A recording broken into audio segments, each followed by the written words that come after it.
తెలియజేస్తున్నాను. మనము పాత జీవితాన్ని ఎప్పుడైతే విడిచిపెడతామో, మాటలు, కోపము, చిరాకు, గర్వము, అహంకారము, ఇతరులు దూషించే ఆలోచన, ఇతరుల గురించి అబద్ధ సాక్ష్యాలు చెప్పటం, పక్క వాళ్ళ గురించి, ఇరుగు పొరుగు వాళ్ళ గురించి, బంధువుల గురించి ద్వేషము, అసూయ, ఇదంతా కూడా దేవునికి ఇష్టం లేని పాపం. ఈ పాపము ఎవరు తీసుకొస్తారు అంటే అపవాదిగాడు తీసుకొస్తాడు. దేవునికి అపవాదిగాడు అంటే ఇష్టమా, కోపమా? దేవునికి అపవాదికి పని చెయ్యదు. వాడంటే చాలా కోపం దేవుడికి కదా, వాడంటే ద్వేషము దేవుడికి. అటువంటి దేవుడికి మనము పిల్లలై ఉన్నాం. వాడు మనల్ని పాడు చేస్తున్నాడని, మనల్ని పాపంలో నడిపిస్తున్నాడని, మన చీకట్లో నడిపిస్తున్నాడని, పాప ఊపిలో మనల్ని గెంటేస్తున్నాడని దేవుడు ఊరుకుంటాడా? వాడిని ప్రేమిస్తాడా? ప్రేమించడు. ఎందుకు? నా బిడ్డల్ని పాడు చేస్తున్నాడని. దేవునికి అపవాదిగాడంటే ఇష్టం ఉండదు. అపవాదిగాడంటే ఇష్టం ఉండదు. కాబట్టే వాడు దేవునికి పిల్లలుగా మనల్ని శోధించటానికి, మనల్ని పాపంలోంచి నెట్టివేయటానికి, అలాగే పాపంలో తీసుకువెళ్ళటానికి, నరకానికి నడిపించటానికి మన మీద ఎంతో వాడు ఎలా ఉన్నాడు? చాలా చాలా మరి గద్దించేవాడుగా ఉన్నాడు. ఎలా ఉన్నాడు? గద్దించే సింహం వల్లే మనల్ని శోధిస్తున్నాడు. వాడికి ఎవరి మీద కోపము? ఎవరి మీద కోపం? దేవుని మీద కోపం. ఆయన బిడ్డలమైన మనల్ని పాపంలోకి తీసుకువెళ్ళాలన్నది వాడు ప్రణాళిక అయి ఉంది, వాడు ఇష్టమై ఉంది. కాబట్టి ప్రేమైన దేవుని బిడ్డలారా, ప్రతి సంవత్సరాలు గడిచిపోతున్నాయి. సంవత్సరాలు గడిచిపోతున్నాయి. మనలో ఎట్టి పరిస్థితిలో మార్పు అన్నది రావట్లేదు. అలాగే ఉన్నాం కదా. అలాగే ఉన్నాము అంటే దేవునితో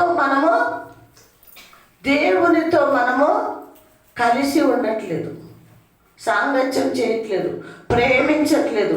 ఆయన మనసు మనం తెలుసుకుంటలేదు. కాబట్టే మన జీవితాలు మారట్లేదు. ఇప్పుడు మీకు బాగా అర్థం కావాలంటే, ఇప్పుడు కొత్తగా పెళ్ళైంది భార్య భర్తలు. పెళ్లి చేసుకున్న వెంటనే భార్య గురించి భర్తకు తెలుసా, భర్త గురించి భార్యకు తెలుసా? ఏ మాత్రం తెలీదు. భర్త అభిరుచులు ఏంటో తెలీదు, అతని మనసు ఏంటో తెలీదు, అతను ఎటువంటి వాడో తెలీదు.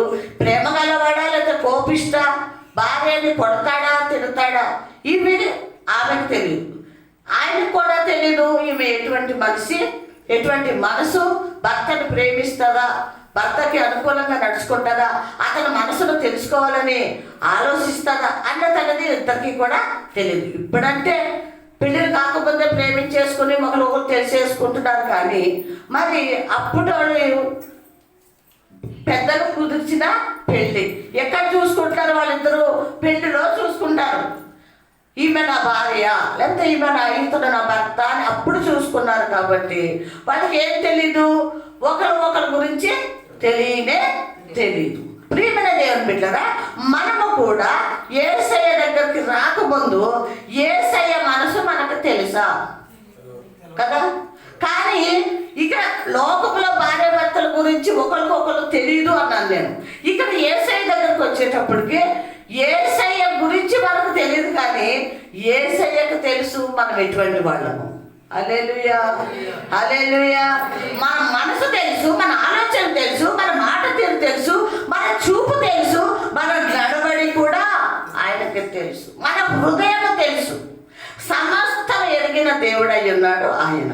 తెలుసుకోవాల్సింది ఎవరు? మనము. తెలుసుకోకపోతే ఆత్మీయంగా జీవించలేము, ఆయనను ప్రేమించలేము, మన జీవితాలు మార్చుకోలేము. సేమ్ కంటిన్యూ అవుతుంటాయి. ఏంటి? మన హృదయంలో ఉన్న పాపము, మాటలు, ఆలోచనలు, నడవడి అన్నీ కూడా కంటిన్యూ అవుతుంటాయి. ఎలా తెలుస్తుంది? నువ్వు ప్రతిరోజు మాట్లాడుతున్న మాటలు తెలుస్తుంది, నడవడి తెలుస్తుంది, ప్రేమ తెలుస్తుంది.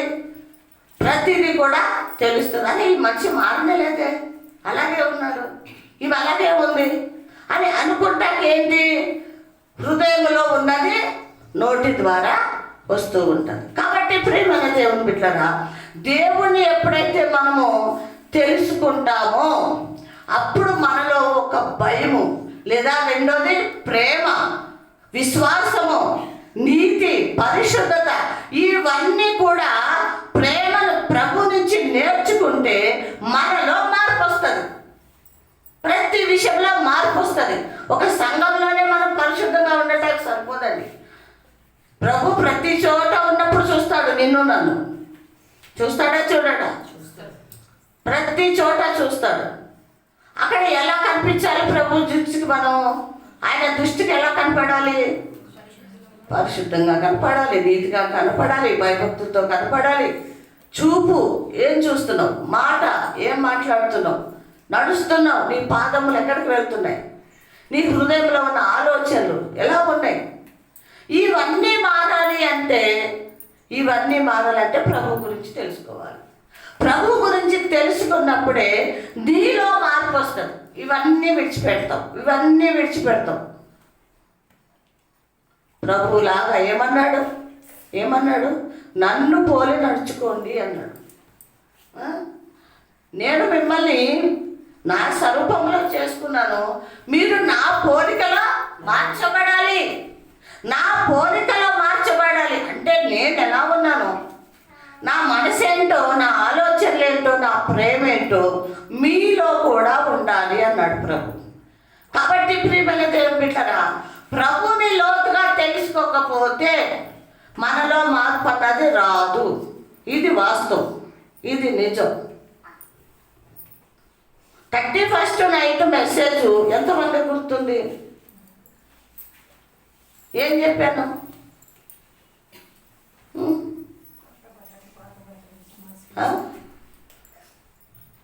మరి ఆ పాత బట్ట మాసు తీసేశారా? కొత్త బట్టకున్న పాత బట్ట మాస్కు తీసేశారా అని అడుగుతున్నా అందరినీ. ఎంతమంది అయితే సంఘంలో ఆరాధన చేశామో నాతో సహా నేను కూడా చెప్పుకోవాలి దేవుడికి సమాధానం. తీసామా? ఏమా?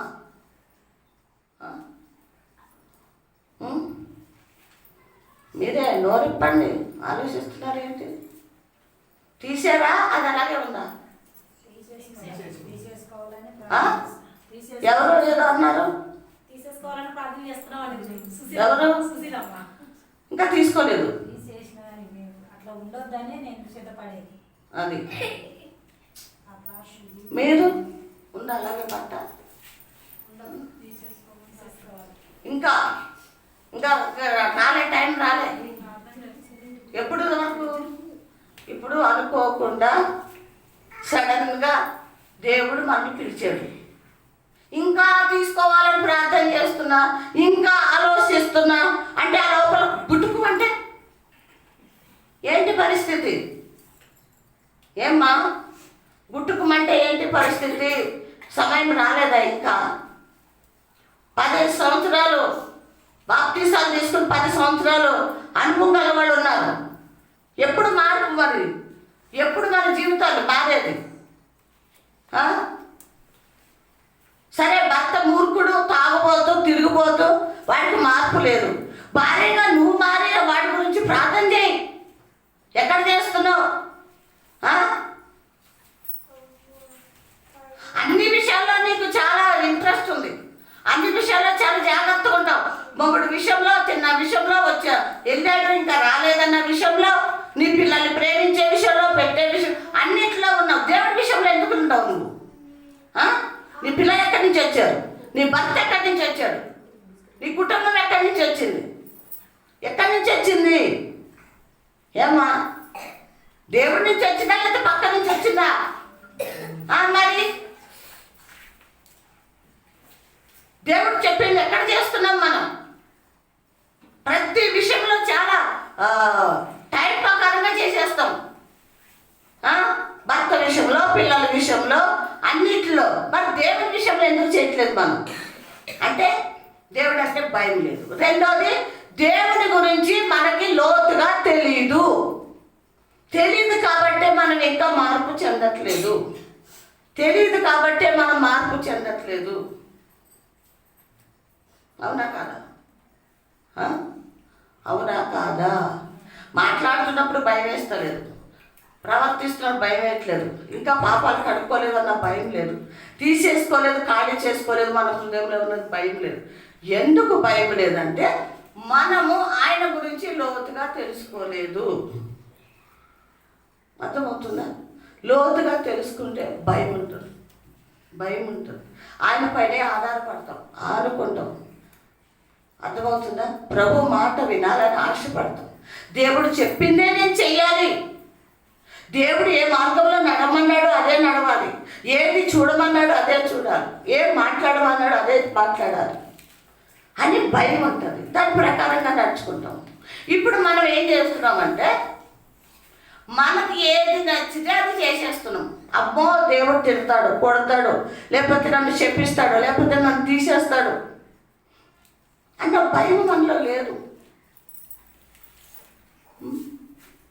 ఒక సుశీలమ్మ ఒక్కతే చెప్పింది వాక్యం విన్నాక, నేను మార్పు చెందాలి, ఇక పాత రోత జీవితం జీవించొద్దు అనుకుంటున్నా అన్నది. మరి మీరు ఒక్కరు కూడా నోరెప్పలేదు అంటే వద్దా? తీరా పాతదే, తీరా. దానికి మాట్లాడతలేదు, దీనికి మాట్లాడతలేదు. ఎట్లా మీరు ఏం చేస్తారు?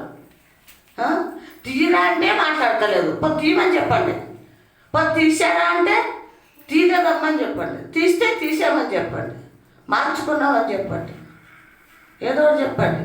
మీరు నన్ను చూస్తూ ఉంటే నాకేం అర్థమవుతుంది? ప్రేమన్న దేవుని బిడ్డలారా, నిన్నే మనదే, ఈరోజు మనదే కాదు. నిన్న చాలా భయంకరంగా నాకు తెలియకుండానే చాలా ప్రాబ్లం అయింది. నాకు మామూలుగా కాదు, బీపీ హై అయిపోయింది. నాకు ఊరికినే మార్నింగ్ లేచాను, అన్నీ టిఫిన్ చేశాను, తిన్నాము అన్నీ. ఇక తిన్నా 11:30 టైం నుంచి ఒళ్ళంతా తిరుగుతుంది, నిలబడితే ఒళ్ళంతా తిరుగుతుంది, తల తిరుగుతుంది, ఒళ్ళంతా బరువుగా ఉంది. అర్థం కావట్లేదు నాకు. అలాగా మధ్యాహ్నం అయిపోయింది, ఎక్కువైపోయింది. 3 గంటల టైంలోనే ఎప్పుడో నాకు బీపీ చూడు ఎందుకో ఒళ్ళంతా తిరుగుతుంది, కళ్ళు తిరుగుతున్నాయి, ఎట్లనో ఉంది అని చూస్తే 180 ఉందండి.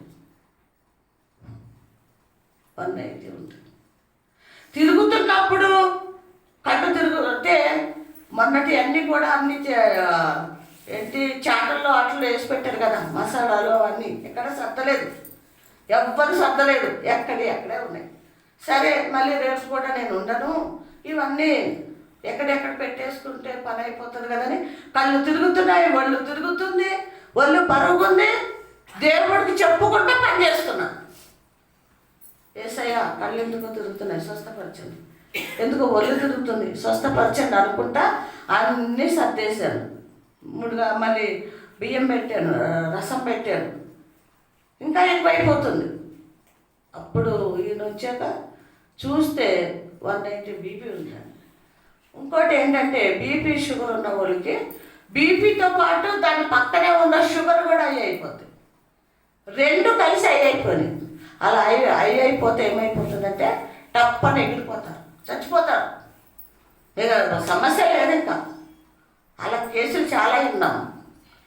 బీపీ చూశాడు, సరే ట్యాబ్లెట్ వేసుకున్నా, పడుకున్నా, అన్నం తినలేదు, పడుకున్నా నేను. మరి షుగర్ ఎంత చూద్దామంటే అవి షుగర్ చూసేవి లేవు, సూదులు లేవండి, అవి దొరకలేదంట మొన్న వెళ్తే. ప్రియమైన దేవుని బిడ్డరా, చాలా బాధపడ్డా.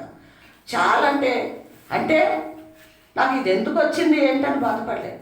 ప్రభుని అడుగుతున్నా, పడుకుని యేసయ్య మీ చిత్తం ఈ కొత్త సంవత్సరంలో నా జీవితంలో మీ చిత్తం జరిగించండి. నేను ఉండాలి, మీ పని చేయాలంటే నన్ను స్వస్థపరిచి బాగు చేసి వాడుకోండి. లేదంటారా మీ చిత్తం. అప్పటికే 3 రోజులు బట్టి శవాలు ఒకటే వెళ్తూనే ఉన్నాయి, చచ్చిపోతూనే ఉన్నారు, జ్వరంతో బాధపడుతున్నారు, అన్ని భయంకరమైన కేసులే. అంటా నా సాయంత్రం అంతా బాధపడ్డా. ప్రేమన్న దేవుని బిడ్డలారా, రాత్రి కొంచెం ఒక మాదిరిగా ఉంటే అప్పుడు ప్రార్థన చేసుకున్న, ప్రభా రేపు ఆదివారం మీ చిత్తమైతే నన్ను ఈ రాత్రి బ్రతికించి నాకు స్వస్థత ఇచ్చి ఆరోగ్యం ఇచ్చి రేపు ఉదయకాలం మందిరంలో వాడుకోండి అని. అంటే నేను ఈ మాట ఎందుకు చెప్తున్నాను, బాగోలేదని చెప్పాలని కాదు. ఎందుకు చెప్పాను అంటే, దేవుని ఎరిగి ఉంటే దేవుని మీదే ఆధారపడాలి, దేవునికే చెప్పుకోవాలి, ఆయన చిత్తమేంటో తెలుసుకోవాలని ఆలోచన ఉంటుందని చెప్పాను మీకు. నాకు బీపీ పెరిగిందని లేకపోతే నాకు అదేదో అయిందని మీకు చెప్పాలని కాదు. అర్థమవుతుందా మీకు? ఆయనను అడిగాను, ఆయన దగ్గరికి వెళ్ళి ప్రార్థించాను కాబట్టి ఆయన చిత్తం ఏంటి అంటే నేను చచ్చిపోవటం ఆయన చిత్తం కాదు. హల్లెలూయా. నేను చచ్చిపోవటం ఆయన చిత్తం కాదు, నేను బ్రతుకుండాలి, ఇదిగో ఈ కొన్ని ఆత్మలకి సువార్త ప్రకటించాలి అని ఆయన చిత్తం అయ్యింది కాబట్టి ఈ ఉదయకాలం లేపాడు, నన్ను మందిరంలోకి నడిపించాడు. ప్రియమైన దేవుని బిడ్డలారా, దేవుని గురించి తెలుసుకోకపోతే మన ఆత్మీయ జీవితాలు మారవు. కాబట్టి దేవుని గురించి తెలుసుకోవాలి. ఎక్కడ తెలుసుకుందాం? ఇప్పుడు తీయండి బైబిల్.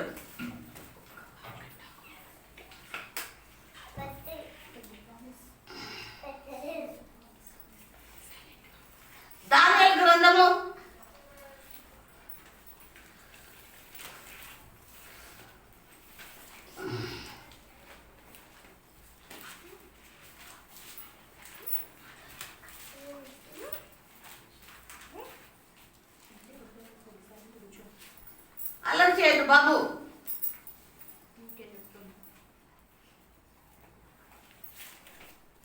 11వ అధ్యాయము, దానియేలు గ్రంథము 11వ అధ్యాయము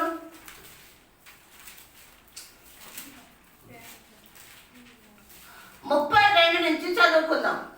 మనసులు జాగ్రత్తగా సరి చేసుకుని సిద్ధపడి భయముతో, నాకు కాదు భయపడేది, దేవునికి భయపడి ఆయన మాటలు జాగ్రత్తగా విందాం. దానియేలు గ్రంథము 11వ అధ్యాయము 32వ వచనం చదవండి. అందుకతడు ఇచ్చకపు మాటలు చెప్పి నిబంధన అతిక్రమించు వారిని వశపరుచుకొనును. అయితే తమ దేవుని నెరుగు వారు బలము కలిగి గొప్ప కార్యములు చేసేదరు. చాలండి, చిన్న ప్రార్థన చేసుకుందాం. చిన్న ప్రార్థన. ప్రియమైన దేవుని బిడ్డలారా, పై భక్తి చూపించొద్దు. ఏదో వచ్చి కూర్చున్నాం గంట మళ్ళీ వెళ్ళిపోయి యథావిధిగా మన బ్రతుకులు అలాగే ఉంచుకుందామని ఉంచుకోవద్దు. దయచేసి నా మీద కోపం వచ్చినా సరే, నన్ను తిట్టుకున్నా పర్వాలేదు, మన బ్రతుకులు మార్చుకోవాలని దేవుడి పేరట మీకు దండం పెట్టి చెప్తున్నాను. స్తోత్రం నాన్న, స్తోత్రం యేసయ్యా, మీకు వందనాలు. దేవా తండ్రి, ఇచ్చుక మాటలు మాట్లాడుతున్నామేమో అయ్యా, మేము అందరము ప్రభా, ఎలా ఉన్నాయి హృదయాలు? ఇచ్చుక మాటలు మాట్లాడుతున్నాము అంటే అయ్యా, పాపము అన్నది నాయనా విడిచిపెట్టలేదు. హృదయములో పాపము అయ్యా, ఆ తీగలు అలాగే ఉన్నాయి, ఆ లోతైన జిగట ఊపి అలాగే ఉంది ప్రభా. తండ్రి మీ స్తోత్రములు ప్రభా. యేసయ్యా, పైకి నాయనా తెల్లని వస్త్రాలు ధరించుకుని పరుగున వచ్చేసామని చెప్పుకుంటున్నామేమో. దేవా, సమస్తమైన దేవుడు ప్రభా, నాయన హృదయమును తొంగి చూసే దేవుడు అయ్యా, పరిశోధించి పరీక్షించే దేవుడు అయ్యా. అయ్యా, నా హృదయం కూడా పరిశోధించయ్యా, పరీక్షించండి. అడగండి బిడ్డలారా, పరీక్షించు దేవా. నేను విడిచిపెట్టలేకపోతున్నాను నిజంగానే. ఇప్పుడు ఏమి చెప్పలేకపోయానయ్యా, నోరు తిప్పి చెప్పలేకపోయాను. నేను మారాను, ఈ విషయంలో నేను విడిచిపెట్టాను, భయపడుతూ ఉన్నాను ప్రభుకని ఒక్కరు కూడా చెప్పలేదు. బిడ్డలారా, ఈరోజు అడగండి, అయ్యా నేను చెప్పలేకపోయానయ్యా, నేను పాత బట్ట నేను తీసేసుకోలేదయ్యా తండ్రి, నూతన పరచబడలేదయ్యా.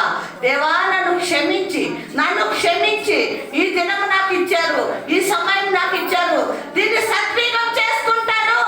నేను దీన్ని సద్వినియోగం చేసుకుని ప్రభా, నా బ్రతుకును మార్చుకుని నీకు ఇష్టడుగా ఉంటాను, నీకు ఇష్టరాలుగా ఉంటానయ్యా అనే ఒక సమర్పణ, ఒక తీర్మానం చేసుకుందామమ్మ. ఆయన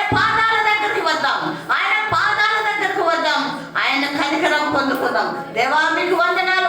బలహీనురాల్ని, ఒట్టుదాన్ని, మట్టిదాన్ని ప్రభా నైనా ఈ పాత్రను సార్పయించి సరిచేయి ప్రభా, సరిచేయి ప్రభా, శుద్ధి చేయి, పరిశుద్ధపరిచి నోరు నాలుగు అగ్నితో కాల్చివేసే ప్రభా. దేవా యేసయ్యా, యేసయ్యా నాలో ఉండి పరిశుద్ధాత్మ శక్తితో నింపి నైనా నన్ను వాడుకో ప్రభా, వాడుకో ప్రభా, వాడుకో ప్రభా.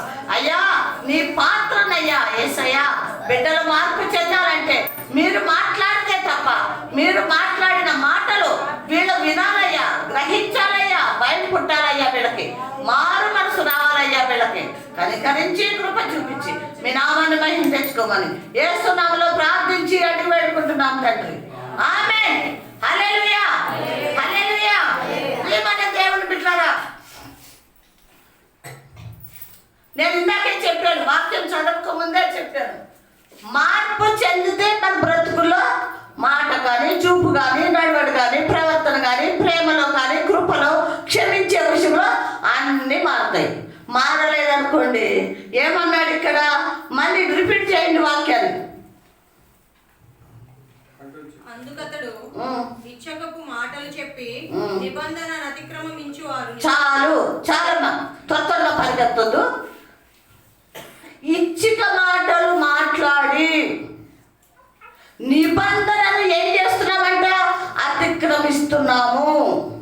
ఏం చేస్తున్నాము? నిబంధనను అతిక్రమిస్తున్నాము. ఏం చేసి? ఇచ్చిక మాటలు మాట్లాడు. ఇచ్చిక మాటలు అంటే వ్యర్థమైన మాటలు, విస్తారమైన మాటలు, పనికిరాని మాటలు, దేవుణ్ణి దుఃఖపరిచే మాటలు, దేవుణ్ణి గాయపరిచే మాటలు ఎవరు మాట్లాడతారు? దేవుడు అంటే భయం ఉన్నవాళ్ళ? చెప్పండి అమ్మా, దేవుడు అంటే భయం ఉన్నవాళ్ళ? అది దేవుని బిడ్డలు అలా మాట్లాడరు.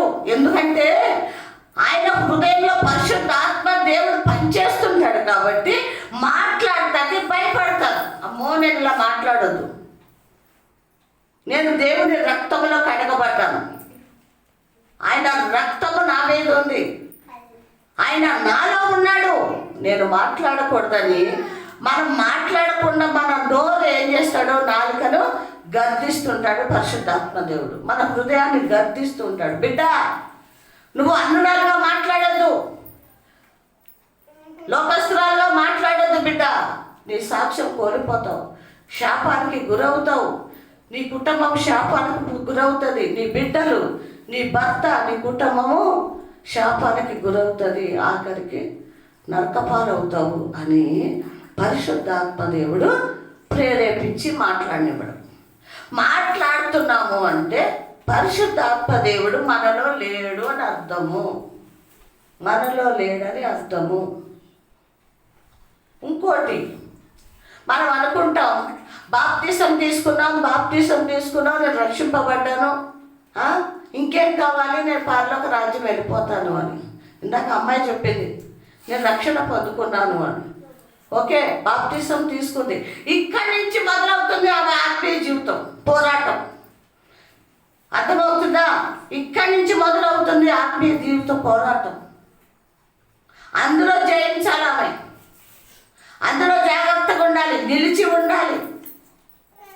అప్పుడే పరిశుద్ధాత్మ దేవుడు ఆమెను తాకుతాడు, అప్పుడు దేవుడు ఆమె జీవితంలో పనిచేస్తాడు.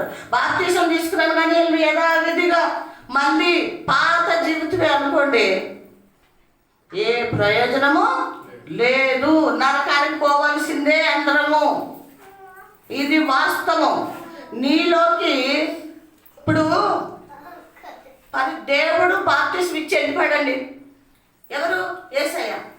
యేసయ్య లోకానికి వచ్చి యోహాన్ని ఏర్పరచుకున్నాడు. ఎవరిని? బాప్తిసం ఇచ్చే యోహాన్ని ఏర్పరచుకున్నాడు. యోహాను అందరికీ బాప్తిసాలు ఇచ్చేశాడు, అవునా కదా? బాప్తిసాలు ఇచ్చేశారు, వీళ్ళందరినీ సిద్ధపరిచాడు యేసయ్య.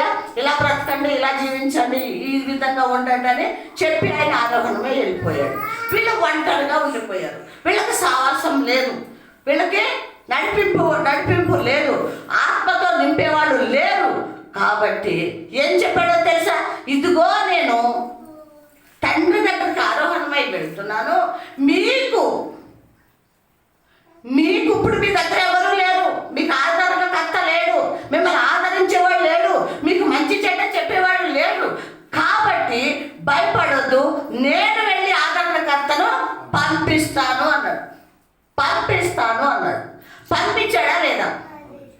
ఇప్పుడు యేసయ్య అన్నీ చెప్పేసి వెళ్ళిపోయాడండి. బాప్తిసాలు కూడా తీసేసుకున్నారు. ఇంకా ఆదరణకర్త ఎందుకు అని అనుకున్నాడా యేసయ్య? ఆదరణకర్త లేకపోతే మన జీవితాలు మార్పు చెందవు. ఇగో ఇలానే కూర్చుంటాం, ఇలానే ఉంటాం. ఆయన ఇప్పుడు ఉదాహరణకి పేతురు గారు ఉన్నారు. యేసయ్యతో ఉన్నప్పుడు ఆయన ఒక్కడే నడిచాడు, ఆయన ఒక్కడే వెంబడించాడు. ఆయనను ఎక్కడెక్కడికి తీసుకువెళ్తున్నారు, మరి యేసయ్యని ఎక్కడ కొడుతున్నారు, ఎక్కడ సిలువ వేస్తున్నారు, ఇవన్నీ కూడా ఒంటరిగా పోరాడాడు. ఎవరు? పేతురు గారు. ధైర్యం చేసి యేసయ్యని ప్రేమించిన వ్యక్తిగా ఆయనతో నడిచాడు. అయ్యా మీకోసం ప్రాణం పెడతానని కూడా పేతురు గారే చెప్పారు. ఎవరికి? యేసయ్యకి. యేసయ్య ఏమన్నాడు? నాయనా, నా గురించి నువ్వు ప్రాణం పెట్టలేవు కూడా, ఈ రాత్రి నువ్వు అబద్ధం ఆడతావు 3 సార్లు చెప్పాడు కదా. పేతురు అన్నాడు, అదేంటి, నేను అబద్ధం ఆడను, నేను అసలు అబద్ధమే ఆడనయ్యా, నీకోసం ప్రాణం పెడతాను అన్నాడు. లేదయ్యా, ఇది జరగాలి. ఎందుకో తెలుసా? పేతుర్ని పరీక్షించడానికి. నేను నీకోసం ప్రాణం పెట్టేస్తాను, నీకోసం నేను ఏమన్నా చేసేస్తాను అని ఎన్నో చెప్పేస్తాము. కానీ పెట్టే పరీక్షలో గెలుస్తామా లేదా, నిలకడగా ఉంటామా లేదా? పేతురికి పరీక్ష పెట్టాడు యేసయ్య. ఏం చేశాడు? ఆయనను తీసుకువెళ్తున్నారు, అక్కడ ఆయనని హింసిస్తున్నారు, కొడుతున్నారు, ఎన్నో రకాలుగా చేస్తున్నారు. ఎవరిని? యేసయ్యని. బయట ఏం చేశాడో తెలుసా? ఎవరు? పేతురు ఏం చేశాడు? ఏం చేశాడండి? అబద్ధం ఆడుతున్నాడు. 3 చోట్ల ఆయన ఎవరో తెలియదు అన్నాడు. అసలు ఆయన గురించే నాకు తెలియదు అన్నాడు. ఆయన నేను చూడలేదు అన్నాడు. 3 సార్లు అబద్ధం ఆడిన తర్వాతే కోడి కూసింది. అప్పుడు హృదయంలో ఎంతో వేదన పడ్డాడు, ఎంతో దుఃఖించాడు. ప్రభు ముఖం చూడలేకపోయాడు. ప్రభుని కొట్టి కట్టి అతన్ని తీసుకొస్తున్నారు బయటకి. పేతురు అక్కడే ఉన్నాడు. పేతురుని ఒక్కసారిగా వెనక్కి తిరిగి చూశాడు యేసయ్య. గుండె పగిలిపోయింది పేతురికి, పగిలిపోయింది. అయ్యో, నా ప్రభు చెప్పింది నిజమే కదా, ఆయన చెప్పినట్టే నేను అబద్ధం ఆడేనని కుళ్ళి ఏడ్చాడండి. ఆ విధంగా తర్వాత మళ్ళీ ప్రభు వెళ్ళిపోయాక మళ్ళీ చేపలు పట్టుకుంటా వెళ్ళిపోయాడు. ఈ నెలది కాకుండా ఉన్న శిష్యులందరినీ కూడా తీసుకువెళ్ళాడు. అక్కడికి కూడా మళ్ళీ వెళ్ళాడు యేసయ్య. హల్లెలూయా. అక్కడికి కూడా వెళ్ళాడు. అక్కడ కూడా చేపలు పట్టిన తర్వాత గుర్తుపట్టాడు పేతురు. అయ్యా, నువ్వు ఉండొద్దు, ఇక్కడి నుంచి వెళ్ళిపో, నేను పాపినయ్యా, నేను మారలేదు, వెళ్ళిపో నువ్వు ఇక్కడి నుంచి అని కన్నీరు పెట్టుకున్నాడు మోకాళ్ళ మీద పడిపోయి. ప్రియమైన దేవుని బిడ్డలారా, ఇలాగ ఇన్ని చేసిన పేతురు దేవుణ్ణి వెంబడిస్తున్నాను అనుకున్నాడు, దేవుణ్ణి ప్రేమిస్తున్నాను అనుకున్నాడు, చేస్తూనే ఉన్నాడు. ఎప్పుడైతే ప్రభు ఆరోహణమై వెళ్ళిపోయాక పరిశుద్ధాత్మ దేవుడు, చూస్తారా ఒకసారి అపోస్తలుల కార్యము 2వ అధ్యాయం ఒక్కసారి చూడండి. అక్కడ అలా మారారా, లేకపోతే ఇంకా పాత జీవితాలే ఉన్నాయా మనలాగా? చూద్దాం. అపోస్తలుల కార్యం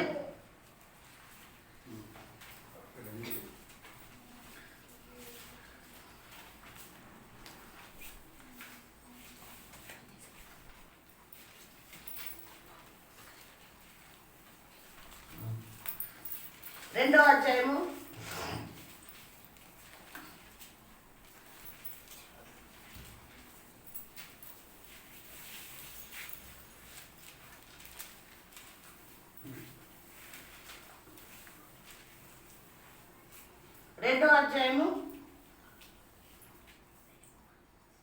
38 నుంచి చదవండి. 38 నుంచి.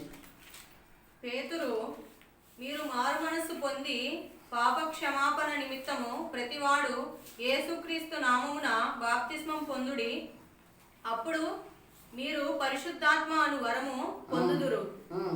ఈ వాగ్దానము మీకును మీ పిల్లలకును దూరస్తులందరికీ అనగా ప్రభువైన మన దేవుడు తన యొద్దకు పిలిచిన వారందరికీ చెందునని వారితో చెప్పెను. చాలండి. ఎలా చెప్పగలిగాడు పేతురు గారు? పేతురు గారు ఎలా చెప్పగలిగాడు? ఇక్కడ 36 పైన చదువు ఒక మాట. అవునమ్మా, 2:36. మీరు సిలువ వేసిన ఈ యేసునే దేవుడు ప్రభువుగాను క్రీస్తుగాను నియమించెను. ఇది ఇశ్రాయేలు వంశమంతయు రూఢిగా తెలుసుకొనవలెనని చెప్పాను. చాలండి. అప్పుడేమన్నాడు? యేసు ఎవరో నాకు తెలియదు అన్నాడు. ఇప్పుడేమంటున్నాడు? మీరు సిలువేసి చంపేశారు అంటే ఇక్కడ ధైర్యంగా చెప్తున్నాడు. ధైర్యంగా చెప్తున్నాడు. ఎందుకో తెలుసా? ఆయనలో ఎవరున్నారో తెలుసా? పరిశుద్ధ ఆత్మ శక్తి ఆయనను కమ్ముకుంది కాబట్టి ఆయన నిజం చెప్పగలుగుతున్నాడు, ధైర్యంగా బోధించగలుగుతున్నాడు. కిందేమన్నాడు? మీరు మారు మనసు పొందితే కానీ ఏం పొందాలంట? నువ్వు పొందాలి, నీ ఇంటి వారు, నీ పిల్లలు, నీ కుటుంబంలో దూరస్తులు అందరూ కూడా మారు మనసు పొందాలి అని ఆయన అక్కడ బోధిస్తూ ఉన్నప్పుడు 3000 మంది దేవుణ్ణి తెలుసుకొని బాప్టిజం తీసుకున్నారు. హల్లెలూయా, హల్లెలూయా. ఎప్పుడు వచ్చింది పేతురు గారికి ధైర్యము? మార్పు చెందాడు. హృదయంలో మార్పు వచ్చింది ఆయనకి. మారు మనసు పొందాడు, రక్షణ పొందుకున్నాడు, దేవుని సువార్త ప్రకటించాడు. 3000 మంది బాప్టిజాలు తీసుకున్నారు. ధైర్యం వచ్చింది దేవుని కోసం. దేవుని సువార్త ప్రకటించడానికి ఆయనకి ధైర్యం వచ్చింది. ప్రియమైన దేవుని బిడ్డలారా, మనము దేవుణ్ణి తెలుసుకోవాలి. తెలుసుకోకపోతే మనలో నిల్లు ఏమీ లేదు. మళ్ళీ అలాగే ఉంటాం. ఏడు చర్చికి వస్తాం ఆదివారం కూర్చుంటాం, పాటలు పాడతాం, బాగా ఆరాధన చేస్తాం, వాక్యం వింటాం. వాక్యం మన హృదయంలో చేరదు. ఉండదండి, ఉండదు.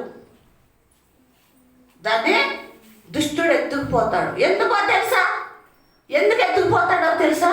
నీలో ఆత్మ అన్న దేవుడు లేడు కాబట్టి, అపవాదిగాడు ఉన్నాడు కాబట్టి వాడు ఏం చేస్తాడు? దాన్ని ఎత్తుకుని పోతాడు. ఇక ఇప్పుడు నీ హృదయం ఎలా మార్పు చెందుతుంది? దేవుణ్ణి ఎలా తెలుసుకుంటావు? నువ్వు ఎలా తెలుసుకుంటావు దేవుణ్ణి? అందుకే ఈ రోజున మన జీవితాలు ఎలా ఉన్నాయి. మళ్ళీ వెనక్కి రండి అమ్మా, దానియేలు గ్రంథం దగ్గరికి రండి. మళ్ళీ చదవండి అదే మాట 32 నుంచి. అందుకతడు ఇచ్చకపు మాటలు చెప్పి నిబంధన అతిక్రమించు వారిని వశపరుచుకొనును. అయితే ఎవరు వశపరుచుకుంటున్నారు? అపవాది. ఎవరండి వశపరుచుకుంటుంది? ఎవరు? దేవుడా అపవాదిగాడా? అంటే ఆ వ్యక్తిలో ఎవరు లేరు? ఇప్పుడు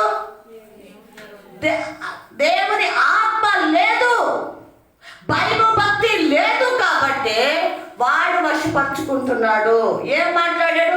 ఇచ్చిక మాటలు మాట్లాడాడు. దుర్భాష మాట్లాడుతున్నావా? ఇచ్చిక మాటలు మాట్లాడుతున్నావా? వ్యర్థమైన మాటలు మాట్లాడుతున్నావా? ఇవన్నీ మాట్లాడిచ్చేది ఎవడో తెలుసా? అది మనం తెలుసుకోవాల్సిన సంగతి. వశపరుచుకుంటున్నాడు వాడు. కిందేమన్నాడు చదవండి అమ్మా.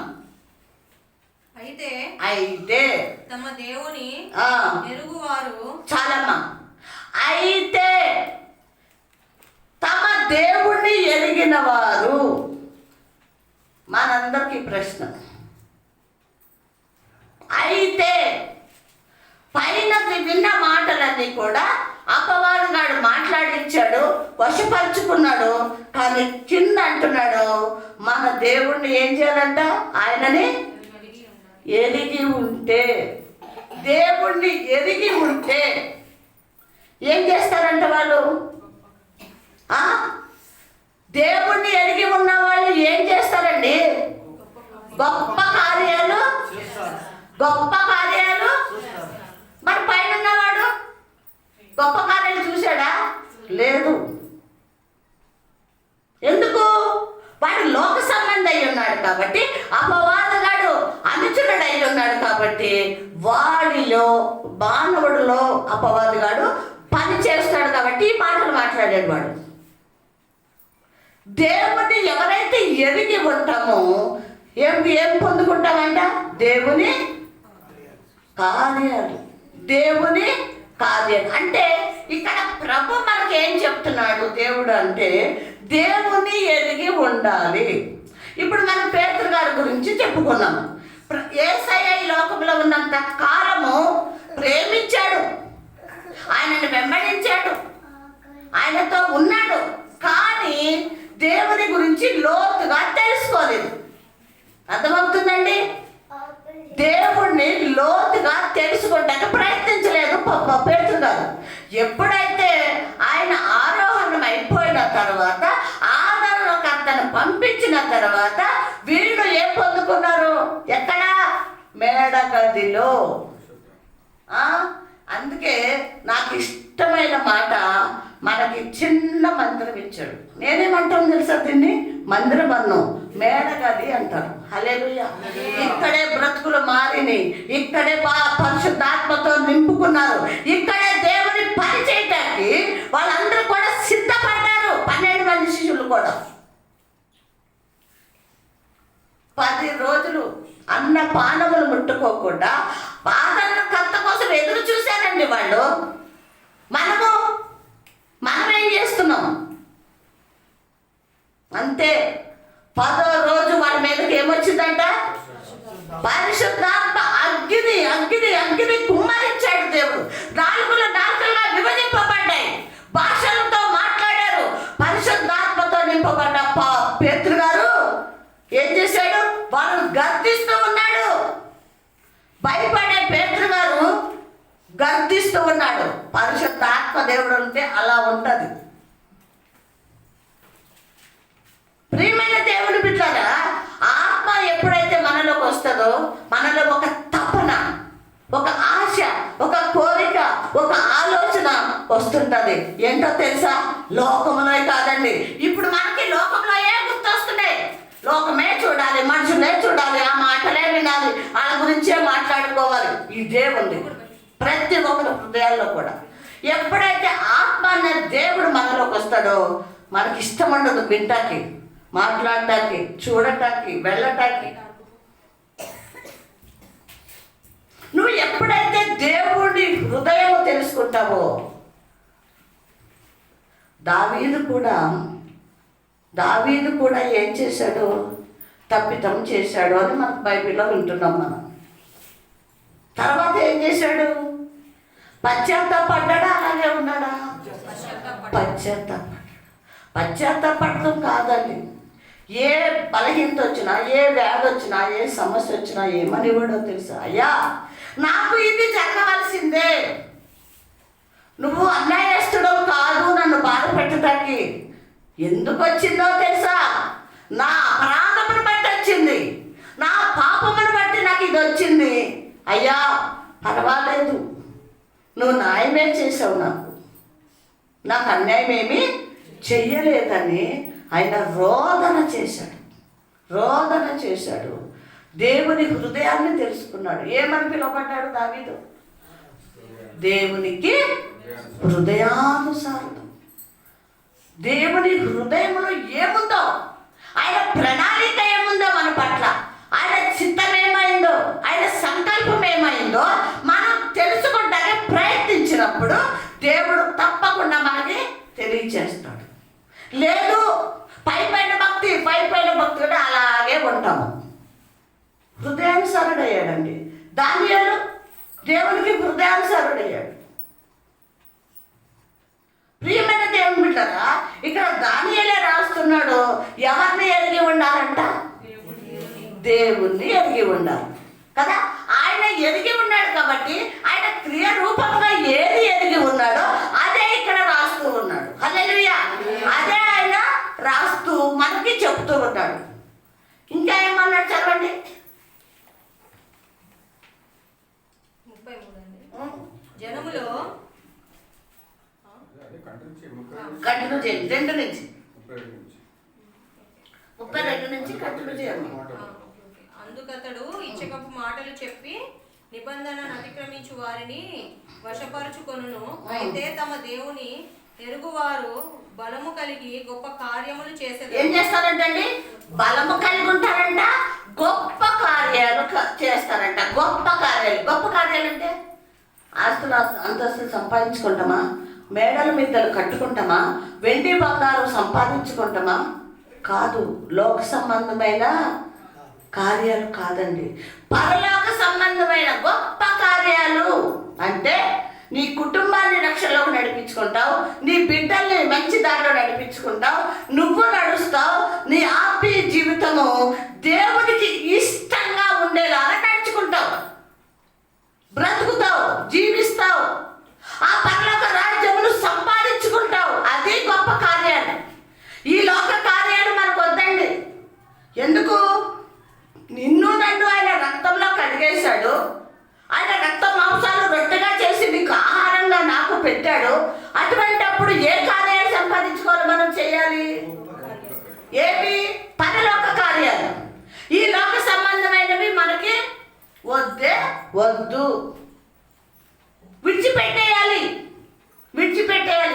మనుషుల గురించి వద్దు. ఒకవేళ వాళ్ళు తప్పితంలో ఉన్నారా, వాళ్ళ పాపం చేస్తున్నారా, ఇంకా మారలేదా, నీకు నిజంగా దేవుని ప్రేమ నీలో ఉంటే వాళ్ళ గురించి ప్రార్థన చేయి, మార్చమని కన్నీళ్లు విడుచు. అంతేగాని నోరు తెరిచి వాళ్ళని శపించొద్దు. దేవుడు ఊరుకోడు. ఎందుకు? ఆయన బిడ్డలాడు. సంఘం గురించి కూడా మనం మాట్లాడకూడదు. ఎందుకు? ఆయన బిడ్డలాడు. ప్రార్థన చేయమని మాత్రమే చెప్పాడు మనకి. ప్రార్థన చేయి, మార్చమని అడుగు.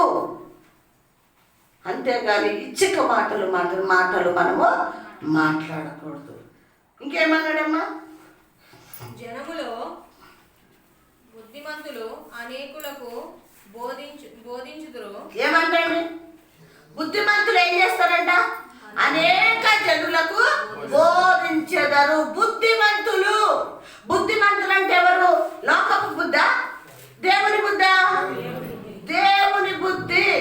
దేవుని మనం తెలుసుకున్న తర్వాత మనలోకి ఏ బుద్ధి రావాలి? అది. ఈ దేవుని బుద్ధి వచ్చిందనుకోండి, ఇదిగో మనం తెల్లని బట్టలు వేసుకుని వచ్చాం, పక్కన ఒక మరక పడ్డది, పద్దాక దాన్నే చూస్తాం మనం. అర్థమవుతుందా? నీ కొంగు మీద ఏదో నల్ల మచ్చ పడ్డది, ఏం చేస్తావు? నీ మనసంతా, నీ కళ్ళంతా మచ్చ మీదే ఉంటుంది. ఎందుకు? మచ్చబడ్డది, గలీజుగుంది, చీర గలీజుగుంది, మచ్చబడ్డది. ఇంటికి ఎప్పుడు వెళ్ళినా కడిగేసుకుందాం, ఎప్పుడు ఇప్పేసి దీన్ని సరుకులో నానబెట్టేద్దాం అనుకోమా మనం కదా. మరి లోక సంబంధమైన వస్త్రాల మీదే మన మనసు అంతగా బుద్ధి ఆలోచిస్తున్నామంటే హృదయం అనే మచ్చను దేవుడు చూస్తున్నాడు. అర్థమవుతుందా? మన హృదయంలో ఉన్న మచ్చలు, డాగులు, పాపము, అపరాధ దోషములు, తీగలు, ఇచ్చిక మాటలు, చూపులు, ఇవన్నీ ఎవరు చూస్తున్నారు అంటే యేసయ్య చూస్తున్నాడు. ఇవి మార్చుకోమంటున్నాడు, ఇవి విడిచిపెట్టమంటున్నాడు. ఎప్పుడు విడిచిపెడతావు నువ్వు నేను అంటే, ఈ నీ సజీవుడైన దేవుడిని నువ్వు ఎప్పుడైతే తెలుసుకుంటావో, ఎప్పుడైతే ఆయనను వెంబడిస్తావో, ఆయన ప్రేమను తెలుసుకున్నానని నువ్వు ప్రేమిస్తావో, అప్పుడు నువ్వేం చేస్తావంట? గొప్ప కార్యాలు చేస్తావు, అనేకులకి సువార్త ప్రకటిస్తావు అన్నాడు. ఎప్పుడు ఇవన్నీ జరుగుతాయి? మనలో ఉన్న పాత రోత జీవితము ఎప్పుడైతే కడిగేసుకుంటామో అప్పుడు జరుగుతుంది. కడుక్కోవాలంటే ఏంటో తెలుసా? కడుక్కోవాలంటే ఏం చేయాలో తెలుసా? రోజు ప్రార్థన, రోజు మోకాళ్ళ ప్రార్థన, కన్నీటి ప్రార్థన. నీకు అన్నము, కూర, బట్టలు, పిల్లలు ఇవన్నీ విడిచిపెట్టు, పక్కన పెట్టు. ప్రభువా నన్ను మార్చు, నా పద్ధతులు మార్చు, నా చూపులు మార్చు, నా మాటలు మార్చు, నా క్రియలు మార్చు, నన్ను కడిగేయి. నా కోసమే కదా రక్తాన్ని చిందించావు ప్రభువా, కడిగేసే. నిన్ను తెలుసుకునే మనసు నాకు పెట్టండి అని ప్రతిరోజు మనము కడిగేసుకుంటూ ఉంటూ ప్రార్థన, ఆరాధన, వాక్యము, ప్రార్థన, వాక్యము, ఆరాధన ఎప్పుడు ఈ విధంగా మన జీవితాలు నడిచినాయి అనుకోండి, మనలో వాడు ఉంటాడా? ఎప్పుడో పారిపోతాడు. హల్లెలూయా, హల్లెలూయా. పారిపోతాడు వాడు. నీ గుమ్మం దగ్గరకు కూడా రాడాడు. ఇక నీ హృదయంలోకి వచ్చే అవకాశం అప్పుడు మనలోకి ఇవన్నీ మాటలు రావు. వస్తాయండి? రావు. కాబట్టి ప్రియమైన దేవుని బిడ్డలారా, మనము మన జీవితాలు మార్చుకొని ప్రభువుని తెలుసుకుంటా ప్రయత్నిద్దాం. ఈ కొత్త సంవత్సరంలో ఉపవాస ప్రార్థన కూడా పెట్టుకోవాలి మనం. ప్రియమైన దేవుని బిడ్డలారా, నేను ప్రార్థన చేస్తున్నా. ఎప్పుడు ఉపవాస ప్రార్థన స్టార్ట్ చేద్దామో నేను చెప్తాను. వచ్చే వారం మీ అందరికీ కూడా మరి ఆ విధంగా దేవుని దగ్గర మన జీవితాలు మార్చుకుందాం. మనం ఇక్కడ వాళ్ళం కాదు, అక్కడ వాళ్ళము. అదే తీయండి, ఏంటిది? యెషయా గ్రంథం. ఇది మరి ప్రవచనంతో కూడిన మరి వాక్యాలు, నిబంధనలు. యెషయా గ్రంథము 58వ అధ్యాయము. 58వ అధ్యాయం.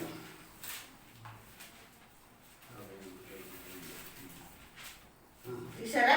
58వ అధ్యాయము 8కి 9కి మధ్యలో చదవండి. నీతిని నీ ముందర నడుచును. అక్కడి నుంచి చదవమ్మా, 2 లైన్లు వదిలి 8వ అధ్యాయము.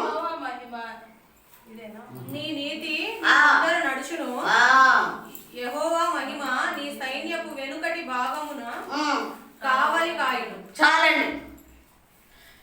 ఎప్పుడు నీతి మన ముందర ఎప్పుడు నడుస్తుందంట? ఇందాక మనము దానియేలు గ్రంథంలో చదువుకున్నామే, అది చేసినప్పుడు. ఏమని చదువుకున్నాము? దేవుని గురించి నువ్వు ఏం చేయి? మాట్లాడొద్దు. ఎవరిని తెలుసుకోవాలి? దేవుని మనసు ఎరిగి ఉండాలి. దేవుని మనసు ఎరిగి ఉండాలి. ఇప్పుడు నా గురించి మీకు తెలుసు. ఎలా తెలుసు? వారంలో 2 సార్లు మనం కలుసుకుని మాట్లాడుకుంటున్నాం కాబట్టి నాకు తెలుసు. పాస్తమ్మ ఇలాగా. మీ గురించి కూడా నాకు తెలుసు. మా సుశీలమ్మ ఇలాగా, పరిమళ ఇలాగా అని నాకు తెలుసు. అలాగే మనం దేవుని గురించి తెలుసుకోవాలంటే దేవునికి సమీపంగా ఉండాలి. అప్పుడే తెలుస్తుంది. ఇక్కడ నీ నీతి ఎప్పుడు నీతి వస్తుంది మనలోకి? ఆయన గురించి తెలుసుకున్నప్పుడు. అర్థమవుతుందా? ఆయన గురించి తెలుసుకొని ఆయన ప్రేమ, ఆయన కృప, ఆయన మంచితనము, పరిశుద్ధత అన్నీ ఎప్పుడైతే మనం తెలుసుకుంటామో అప్పుడు నీతి మంతులుగా ఎంచబడతాం. ఆ నీతి ఏం చేస్తుందంట? మన ముందర ఏం చేస్తుంది నీతి? అది ఇంకా యెహోవా మహిమ నీ వైపు ఏం చేస్తున్నదండి? యెహోవా నీ మహిమ సైన్యపు వెనుక ముందు భాగమును వెనకలి భాగమును కావలి ఉంటుంది. ఏది? దేవుని మహిమ సైన్యముగా వెనుక భాగము కావలిగా ఉంటుంది. హల్లెలూయా. అంటే ప్రియమైన దేవుని బిడ్డలారా, నువ్వు నేను దేవుణ్ణి ఎరిగి నీతిగా జీవిస్తే మనకి సైన్యము, దేవుని సైన్యము మనకి వెనక భాగముగా ఎలా ఉంటుందంట? కావలిగా ఉంటుంది. అంటే ఏంటి అంటే మనకి శత్రువు వస్తున్నాడేమో. ఎర్ర సముద్రం దగ్గర ఎవరు వచ్చారు? మోషే జనాంగాన్ని నడిపిస్తూ ఉన్నప్పుడు ముందు సముద్రం, వెనకాల శత్రువు తరుముకుంటూ వస్తున్నారు. అప్పుడు ఎవరు తోడున్నారు? నీ సైన్యము నీకు వెనక భాగముగా తోడుగా ఉంటాడు. ఒక్కదానివే వెళ్తున్నావు, భయమేస్తుంది, రాత్రి అయింది. నువ్వు దేవుని బిడ్డగా దేవుని పైన ఆధారపడి దేవుని నువ్వు ఆధారం చేసుకున్నప్పుడు నీకు నీ శత్రువుని ఏం చేస్తాడు? సైన్యం ఏం చేస్తాడు? రాకుండా అడ్డుగా ఉండి నీకు తోడుగా ఉండి ఆయన నడిపిస్తాడు. సైన్యముగా ఉంచుతాడంట ఆయన. నీకు నాకు మనందరికి మనకి ఏ బాధ భయము ఉండదు. ధైర్యంగా వచ్చేస్తాం. ఎవరున్నారు వెనకాల సైన్యంగా? ఎందుకు? నీతిమంతులుగా దేవుని పైన ఆధారపడ్డాము. ఉంచాడంట. హల్లెలూయా, హల్లెలూయా. మనం విశ్వాసంతో దేవుడి వైపు చూసినప్పుడు మనకు ఎటువంటి భయం ఉండదు, ఎటువంటి వ్యాధి ఉండదు. ఒకవేళ వచ్చిన ఆ సైన్యంలో అధిపతి అయిన యెహోవా మన పక్షాన యుద్ధం చేస్తాడండి. ఎవరితో యుద్ధం చేస్తాడు? యుద్ధం చేసి వాడిని లైఫ్ చేస్తాడు. అర్థమవుతుందా? వెనకాల ఆయన సైన్యముగా ఉంటాను అంటున్నాడు. కంటిన్యూ చేయండి అమ్మా, చదవండి. అప్పుడు నీవు పిలువగా యెహోవా ఉత్తరం ఇచ్చును. ఏమంట? నీవు పిలువగా యెహోవా నీకు ఉత్తరం ఇచ్చును. వెనకాల సైన్యము నీకు తోడుగా ఉన్నారు.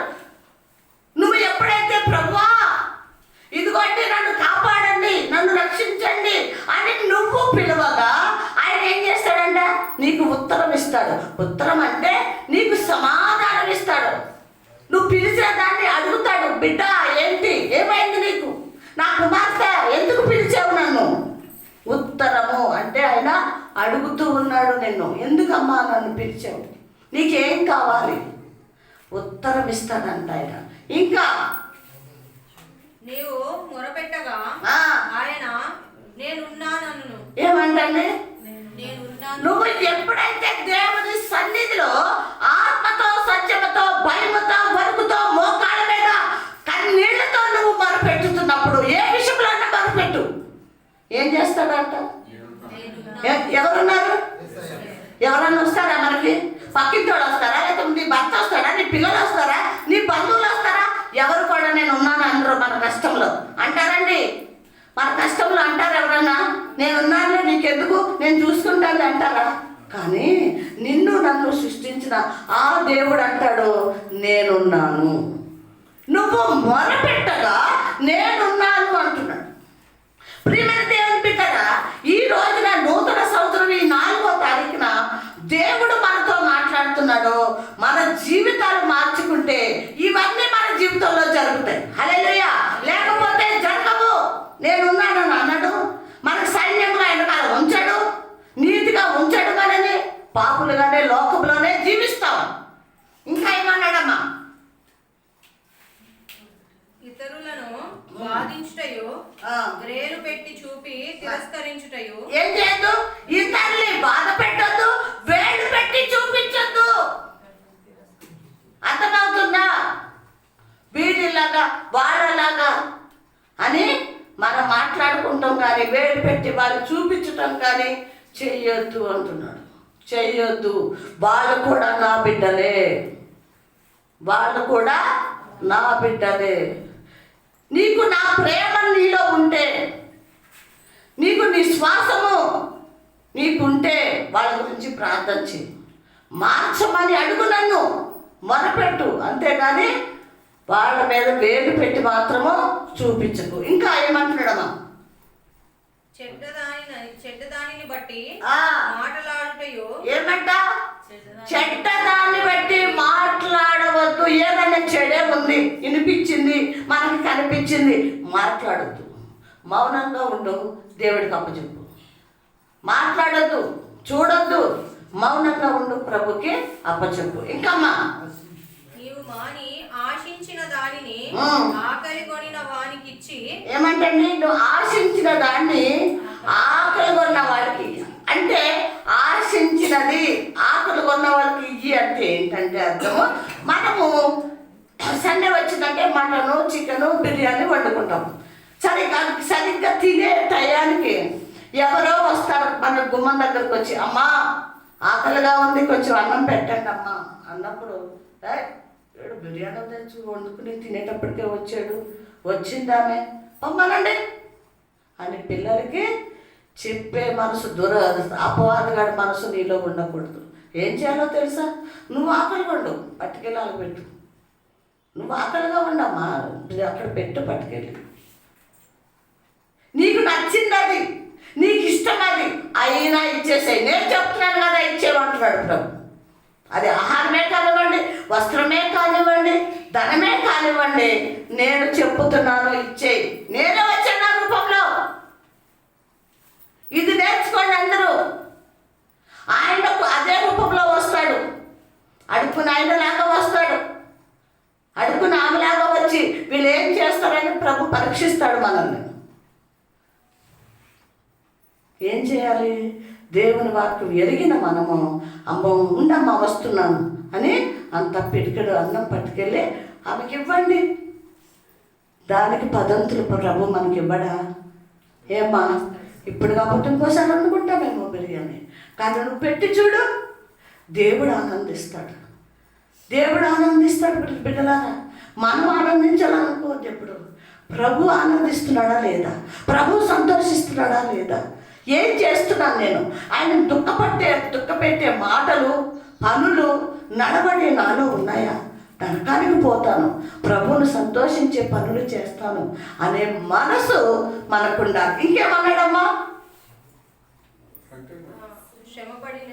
శ్రమపడిన వాణిని తృప్తిపరిచిన ఎడల ఏంటి? ఆకలి కొని ఎవరన్నా వస్తే నీకున్నది పెట్టు. శ్రమ పడిన వాళ్ళని ఏం చెయ్యి? తృప్తిపరచు. శ్రమ పడ్డ వాళ్ళని నువ్వేం చెయ్యి? తృప్తిపరచు. శ్రమలో ఉన్నారండి, బాధలో ఉన్నారు, కష్టాల్లో ఉన్నారు. ఏం చేయాలో తెలుసా? నీ ధనము బీరువాలో దాచుకోకు. ఏం చెయ్యి? ఇప్పు గుప్పళ్ళు ఇప్పు, తెరువు. అమ్మా ఇదిగో బాధలో ఉన్నావా, కష్టాల్లో ఉన్నావా, అప్పుల్లో ఉన్నావా, ఇదిగో అని నువ్వేం చెయ్యి? నేను నా ప్రభువుకి ఇస్తున్నానని ప్రేమతో పట్టుకెళ్ళి అప్పుడు వాళ్ళ బాధలో తీర్చిన దాన్ని అవుతావు. రేపు నీకు బాధ వచ్చినప్పుడు దేవుడు ఏం చేస్తాడు? మనకి తీరుస్తాడు. ఇంకా అమ్మా, చీకటిలో నీ వెలుగు ప్రకాశించును. ఎప్పుడు? ఆకలి ఉన్న వాళ్ళకి అన్నం పెట్టినప్పుడు, బాధల్లో ఉన్న వాళ్ళకి సహాయం చేసినప్పుడు చీకటిలో వచ్చి నీ జీవితం దేంట్లో వస్తుందంట? వెలుగులోకి వస్తుంది. హల్లెలూయా, హల్లెలూయా. వెలుగులోకి వస్తుంది అంటున్నాడు నీ జీవితం. ఇంకా అంధకారము నీకు మధ్యాహ్నము వలె నుండును. అంధకారంగా ఉందండి, మనకి కనిపిస్తలేదు, ఎక్కడ చూసినా చీకటే. కానీ ఎప్పుడైతే దేవుడు మనకి ఏదైతే ఈ ఆజ్ఞలు మనకి ఇచ్చాడో, ఈ ఆజ్ఞలు మనం నెరవేరుస్తామో అప్పుడు అంధకారాన్ని మధ్యాహ్నం వలె ఉంచుతాడంట. హల్లెలూయా, హల్లెలూయా. మధ్యాహ్నం ఎలా ఉంటుంది? పట్టపగల్లా ఉంటుంది. అవునా కదా? ఎండతో చాలా పట్టపగల్లా ఉంటుంది. చీకటి అన్నది కనిపించదు. అంటే నీ జీవితాన్ని అలా చేస్తా, నీ కుటుంబాన్ని అలా చేస్తా, నీ బిడ్డల్ని అలా ఉంచుతాను అంటున్నాడు ప్రభు. ప్రియమైన దేవుని బిడ్డగా మనం మన జీవితంలో ప్రభుకి ఇష్టమైనవి, ప్రభు ఏం చెప్పాడో ఆ విధంగా చేసే వారంగా ఉండాలి. మంచిది. ప్రియమైన దేవుని బిడ్డగా కిందకు వచ్చేసండి. ఎక్కడికి వస్తారు? 11 నుంచి చదవమ్మా. యెహోవా నిన్ను నిత్యము నడిపించును. క్షామకాలమున ఆయన నిన్ను తృప్తిపరచి నీ ఎముకలను బలపరచును. చాలమ్మా. ఏమంటండి? యెహోవా ఏం చేస్తాడంట? తృప్తిపరుస్తాడు. యెహోవా నిన్ను ఏం చేస్తాడు? నీ శ్రమ కాలంలో తృప్తిపరుస్తాడు. నీకు శ్రమలు వచ్చినప్పుడు, కరువు వచ్చినప్పుడు నీకు తృప్తిగా ఆహారం ఇస్తాడు. నీ ఎముకలు ఏం చేస్తాడు? బలపరుస్తాడు. అంటే ఆరోగ్యం ఇస్తాడు కదా. సరే, 13 నుంచి చదవండి అమ్మా. 13 నుంచి. నా విశ్రాంతి దినమున వ్యాపారం చేయకుండా నాకు ప్రతిష్ఠితమైన దినమని నీవు ఊరకుండిన ఎడల విశ్రాంతి దినము మనోహరమైనదనియు యెహోవాకు ప్రతిష్ఠిత దినమనియు ఘనమైనదనియు అనుకొని దాని ఘనముగా ఆచరించిన ఎడల. చాలమ్మా. ఏం చేయాలంట? నా విశ్రాంతి దినమున వ్యాపారము పనికి వెళ్ళొద్దు, వ్యాపారం చేయొద్దు. ఒకవేళ ఉద్యోగానికి వెళ్తున్నాము వెళ్ళొద్దు, ఫ్యాక్టరీకి వెళ్తున్నాము వెళ్ళొద్దు. ఏది కూడా చెయ్యటానికి వీలు లేదు. అది ఏ దినమంట? ఆయనకి విశ్రాంతి దినము, దేవునికి. మనము చెయ్యవద్దు అని దేవుడు చెప్తున్నాడు. చాలాసార్లు సంఘంలో కూడా చెప్పాను నేను. అయినా దేవుని మాట ధిక్కరిస్తూ ఉన్నారు, దేవుని మాట ధిక్కరిస్తూ ఉన్నారు. బిడ్డలారా, మౌనిక ఎందుకు రాలేదు ఈరోజు? పనికి వెళ్ళిపోయిందా? ఇంకొక అమ్మ ఉంది బడంపేటలో, ఆమె గుండి రావాలని భర్త రానివ్వడం. సునీత ఉంది, మరి ఏ విషయంలో రాలేదో తెలీదు. దేవుని మాటను ధిక్కరిస్తూ ఉన్నాం కాబట్టి మన జీవితాలు ఎప్పుడు శ్రమల్లో, కన్నీళ్లతో, రోదనతో, వ్యాధి బాధలతో. ఎందుకు? దేవుని మాట మనం వినట్లేదు కాబట్టి, దేవుని మాటకి లోబడట్లేదు కాబట్టి. మనకు ఆదివారాలే వస్తాయి ఊర్లు, ఆదివారాలే వస్తాయి దావతులు, ఆదివారాలే వస్తాయి పనులు. ఒక్క దినమే కదండి ఆయన అడిగింది మనల్ని. ఏమ్మా ఒక్క దినమా ఎన్నో వారం అంతా అడిగాడా మనల్ని? ఒక్క దినం అడిగాడు. ఒక్క దినం ఇస్తున్నామా? ఒక్క దినం కూడా ఆయనకి ఇవ్వకుండా మనం ఆయనను బాధ పెడుతున్నాం. చదవమ్మా. యెహోవాకు ప్రతిష్ఠిత దినము అయినను ఘనమైనదనియు. ఏమంటాట? ఆ దినము ఘనమైనదంట. ఏ దినము? పునరుద్ధాన దినము. ఆయనకి నాకు ప్రతిష్టమైన దినమని నువ్వు కోరకుండాని ఎడలా విశ్రాంతి దినము మనోహరమైనదనియు యెహోవాకు ప్రతిష్ట దినమనియు ఘనమైనదనియు అనుకుని దాన్ని ఘనముగా ఆచరించిన ఎలాగ ఆచరించాలంట? ఘనముగా. నువ్వు ఊరుకనే ఉండద్దు. ఇవాళ పునరుద్ధాన దినము, విశ్రాంతి దినం అని ఊరికినే ఉండద్దు. ఆ ఆదివారమా ఈ రోజు పని లేదు, ఊరెళ్ళాలి. ఊరికనే ఉంటున్నామేమో. ఈ రోజు వెళ్ళొచ్చేస్తే మళ్ళీ రేపు పనికి వెళ్ళిపోవచ్చు, రేపు పనికి వెళ్ళిపోవచ్చు. పూలు వస్తుంది రేపు, జీతం వస్తుంది రేపు. ఘనమైన దినం అంటది దేవుని దినము, ఘనమైన దినం. మనం ఆరాధించే దినము ఘనమైన దినం అని ప్రభు అంటున్నాడు. మనం దాన్ని తేలిగ్గా తీసుకుంటున్నాం, ఇంట్లో పడుకుంటాం, పనులు చేసుకుంటాం. ఏ రాలేదే అమ్మా, చాలా బట్టలు నానబెట్టాడమ్మా. ఎంత భయం లేదు, బట్టలు నానబెట్టాడు. ఇంట్లో పని చేసుకుంటాను, పండగ వస్తుంది కదా, ఇంట్లో పని చేసుకుంటున్నాను. ప్రియమైన దేవుని బిడ్డలారా, ఇంకా ఆయన ఎంత ఓర్పుతో, ఎంత సహనముతో మనల్ని భరిస్తూ ఉన్నాడు, సహిస్తూ ఉన్నాడు. ఇంకా వస్తారు, ఇంకా వస్తుంది నా బిడ్డ, మార్చుకుంటుంది, వస్తుంది. వాళ్ళ ఆత్మలు నరకానికి వెళ్ళటం నాకు ఇష్టం లేదు. నా బిడ్డలు నా దగ్గరికే రావాలనుకుంటున్నాడు ఆయన. ఎక్కడి నుంచి వచ్చాం మనం? దేవుని దగ్గర నుంచి వచ్చాం. మళ్ళీ ఎక్కడికి వెళ్ళాలి? మరి వెళ్ళటానికి ఇష్టపడతలేదే మనము. అసలు ఆ మాటే గుర్తుంటలేదు మనకి. నేను పరలోకం నుంచి వచ్చాను, ఈ లోకంలో ఉంటున్నాను, మళ్ళీ నేను పరలోక రాజ్యం నా తండ్రి దగ్గరికి వెళ్ళాలి అన్న ఆలోచన ఎంతమంది కలిగి ఉన్నారు చెప్పండి? ఎంతమందికి ఉంది ఆశ? నేను వెళ్ళిపోవాలి నా ప్రభు దగ్గరికి. అంటే ఇదిగో ఇందాక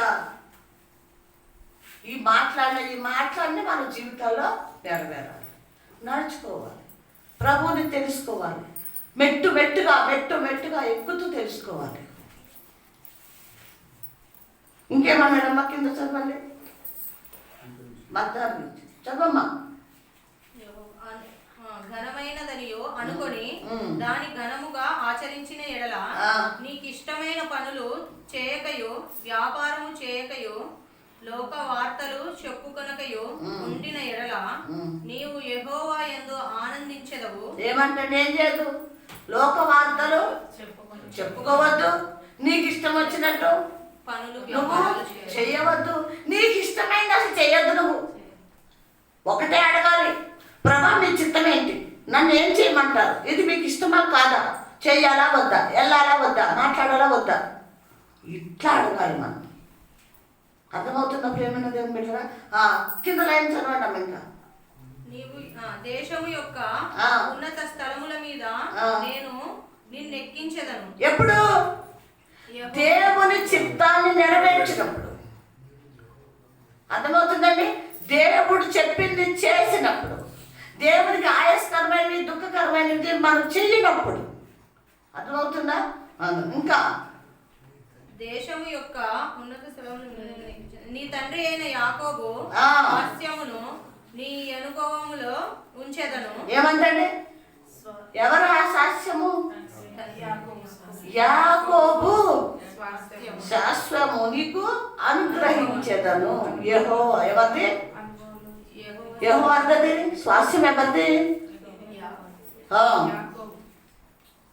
యాకోబు స్వాస్థ్యమును నీ అనుభవంలో యాకోబు స్వాస్థ్యము నీకు నేను అనుగ్రహిస్తాను అన్నాడు.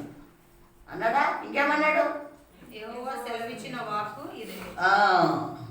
ఇప్పటి వరకు దేవునికి ఇష్టమైనవి మనకి చెప్పాడు. ఎంతమంది ఇది హృదయంలో పెట్టుకుని మన జీవితాలు మార్చుకొని ప్రభుకి ఇష్టంగా మనం జీవిస్తే, యాకోబుకి ఏ స్వాస్థ్యం ఇచ్చాడు? యాకోబుని ఏం చేశాడు? యాకోబు మోసగాడు, యాకోబు అబద్ధికుడు, యాకోబు తండ్రిని మోసం చేశాడు, అన్నను మోసం చేశాడు. ఇన్ని చేసిన యాకోబుని ఆయన తప్పే చేశాడు, పాపమే చేశాడు. కానీ యాకోబు ఏం చేశాడో తెలుసా? అందరినీ పంపించేశాడు, ఆస్తి గీస్తి అంతా పంపించేశాడు. నిల్లు ఒంటరిగా మిగిలిపోయాడు. రాత్రంతా పెనుగులాడాడు. రాత్రంతా పెనుగులాడిన యాకోబు పాదాలు పట్టుకుని విడవలేదు. యేసయ్య పాదాలు ఇట్లా గట్టిగా పట్టేసుకున్నాడు. నేను విడవను. ఎందుకు రా బాబు విడవ, నేను వెళ్తాను. లేదు లేదు, నన్ను ఆశీర్వదిస్తేనే తప్ప నేను నీ పాదాలు విడిచిపెట్టను అంటే అడుగుతున్నాడు, గోతాడుతున్నాడు, కన్నీళ్ళు విడుస్తున్నాడు, ప్రార్థన చేస్తున్నాడు. శబాష్ అన్నాడు. హల్లెలూయా. యాకోబుని ఏమన్నాడో తెలుసా? మనిషిని గెలిచావు, దేవుడిని కూడా అదే గెలుచుకున్నావు రా నువ్వని. ఎప్పుడు ఏం చేశాడు తెలుసా? నీ పేరు యాకోబు కాదు, మోసగాడు కాదు, ఇశ్రాయేలు నీ పేరు అన్నాడు. అంటే రాజు నువ్వు, ఇశ్రాయేలు ప్రజలకి నిన్ను రాజుగా చేస్తానన్నాడు. ప్రియమైన దేవుని బిడ్డలారా, మనము కూడా లోకం కాదు, నాకు యేసయ్య ముఖ్యం, యేసయ్య మాట ముఖ్యం, యేసయ్యని ఆరాధించటం ముఖ్యమని ఎప్పుడైతే మనం ఈ నిబంధన మనం సొంతం చేసుకుని నడుచుకుంటామో అప్పుడు దేవుడు మన జీవితంలో గొప్ప కార్యం చేస్తాడు. ఈ వాక్యం దేవుడు దీవించి ఆశీర్వదించును కాక.